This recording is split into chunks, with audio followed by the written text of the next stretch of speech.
Hello friends. तो आज हम एक टॉपिक लाए हैं आपके लिए। तो इसमें हमारा जो है ये टॉपिक वो है क्लिनिकल ट्रायल्स के ऊपर। तो बेसिकली इसमें से एक आध क्वेश्चन आ जाता है पेपर में।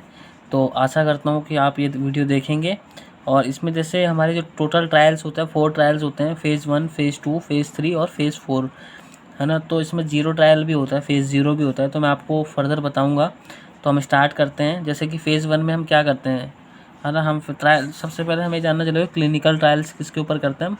ह्यूमंस पे करते हैं दोस्तों, ह्यूमंस पे।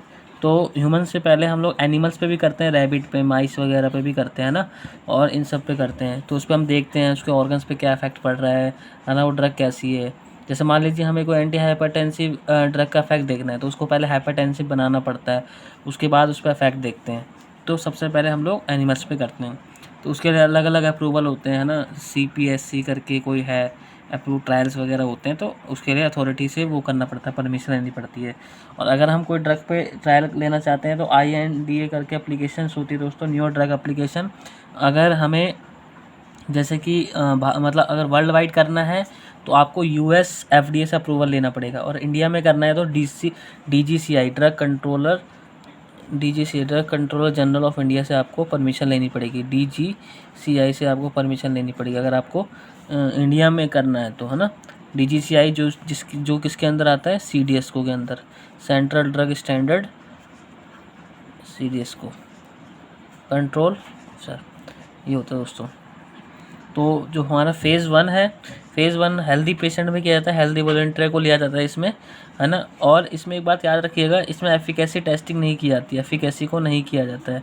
और ये इसमें हम क्या पता लगाते हैं, मैक्सिमम टॉलरेबल डोज को पता लगाते हैं, मैक्सिमम टॉलरेबल डोज किसी भी पेशेंट को लेके।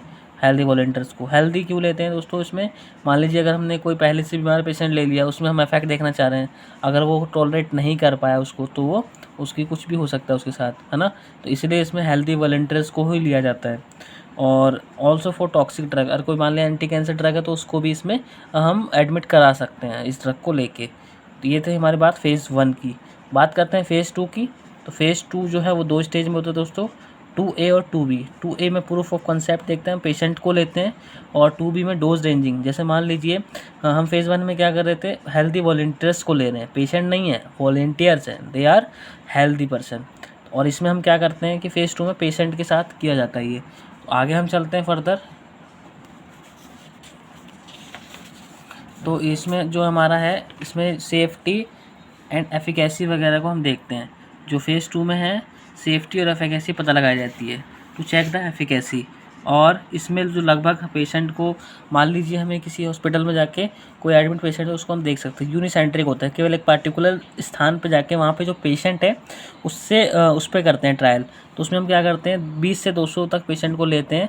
और उसमें हमें ये पता लगा होता है हाँ ये ड्रग जो सेफ़ है थोड़ी बहुत, है ना। उसमें जो फ़ेज़ 2A में ये करते हैं। और 2B में जो उसमें डोज एडजस्टिंग, डोज को कम ज़्यादा करके उसमें ये किया जाता है दोस्तों। बात करते हैं फ़ेज़ 3 की। फ़ेज़ 3 में क्या होता है, हम इसमें कंफर्म करते हैं, उसकी एफिकेसी को चेक करते हैं। और इसको पाइवोटल स्टडीज़ भी कहा जाता है दोस्तों। इसमें दोनों चीज़ पता लगाई जाती है, सेफ्टी भी और एफिकेसी भी, ठीक है। और इसमें जो होता है हमारा, ये जो है लगभग 5000 मल्टी सेंट्रिक होता है ये। एक ही मतलब ड्रग की हमें स्टडी करनी है तो डिफरेंट एरिया से करते हैं, मतलब अलग अलग स्टेट से, है ना, अलग, ताकि जेनेटिक मेकअप एकदम बरकरार रहे। मतलब कि हम लोग अलग अलग व्यक्ति पे पता लगा सकें कि हाँ इसमें क्या है, इसमें मतलब उस व्यक्ति के अंदर इस ड्रग को देने से क्या इफेक्ट हो रहा है। तो different we can find after giving the dose, है ना। तो इसमें हम आगे चलते हैं, फ़ेज़ 3 ट्रायल हो जाता है जैसे कि। और आगे जब हम चलते हैं तो इसमें न्यू ड्रग एप्लीकेशंस, मतलब मान लीजिए जैसे कि अब ये यहाँ पे हमने क्या किया, फ़ेज़ 3 में अलग अलग लोगों पे करते हैं, डिफरेंट जगह के। अब हमें क्या है, कई सारे जैसे पैसा खर्चा होता है कंपनियों का, तो उसमें अभी मार्केट में उतारनी पड़ती है ड्रग। तो न्यू दोबारा से एक एप्लीकेशन देनी पड़ती है DCGI को, तो इन्वेस्टिगेशन उसको सारे पेपर्स वगैरह लगा के दी जाती है। फिर उसके बाद फेज़ 4 में हम पोस्ट मार्केटिंग सर्विलेंस करते हैं। यहाँ से क्वेश्चन कई बार आ रखा है पेपर में दोस्तों कि फेज़ 4 में क्या होता है, पोस्ट मार्केटिंग सर्विलेंस, और उसमें रेयर साइड इफेक्ट जो भी ड्रग के होते हैं वो भी पता लगाए जा सकते हैं, और क्रोनिक साइड इफेक्ट, जैसे कि बहुत पहले एक ड्रग आती थी एस्पिरिन करके, है ना। एस्पिरिन एक non steroidal anti inflammatory drugs है, सैलिसाइलिड्स की फैमिली में आती है वो। और उसमें क्या था दोस्तों, उसका जो एक साइड इफेक्ट होता है पेप्टिक अल्सर कॉज करती है लगातार देने से।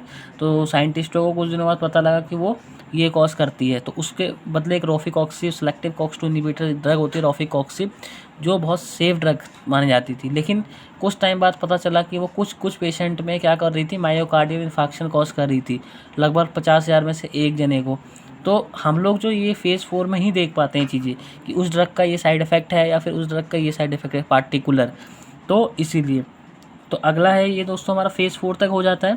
फेज़ 0 में क्या होता है, माइक्रो डोजिंग स्टडी करते हैं। कई बार क्या होता है, कंपनियां पहले से मतलब इतना पैसा खर्चा होता है उनका कि चारों फेज़ को छोड़ के वो एक फेज़ 0 पे देखती हैं, तो उसको माइक्रो डोजिंग स्टडी करते हैं। ये ह्यूमन पे ही किया जाता है।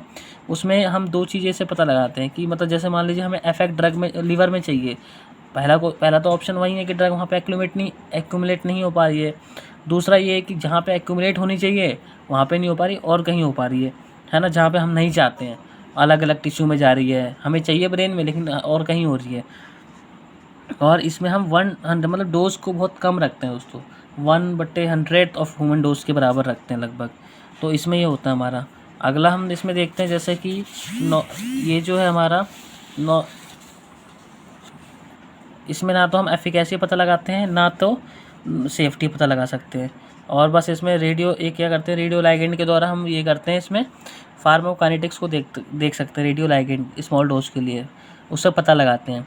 और इसके साथ साथ ब्लाइंडिंग एंड कंट्रोल होता है, उसमें दोस्तों प्लेसबो इफेक्ट होता है, एंडोर्फिन्स वगैरह से पेशेंट को लगता है कि हाँ भाई ड्रग ही दी गई है, और लेकिन ये placebo effect not for life threatening के लिए यूज़ किया जाता है दोस्तों, नहीं किया जा सकता, है ना। जैसे मान लीजिए कोई पेशेंट, हमारे पास 10 पेशेंट है, 10 पेशेंट में से हमने 5 को ओरिजिनल ड्रग दी है, 5 को प्लेसबो मतलब नकली, कोई वैसा नहीं है उसमें कुछ और डाल दिया है ना, जैसे चीनी वनी मिला दी हो, तो उसमें भी 3 सही हो गए 2 नहीं हुए, इसमें भी 3 सही हो गए 2 नहीं हुए, तो उसको हम कंट्रोल ग्रुप कहते हैं। मतलब पेशेंट को ये लगता है कि हाँ भाई ठीक है, उसकी मेंटेलिटी ऐसी हो जाती है कि उसे लगता है मैं ठीक हूँ।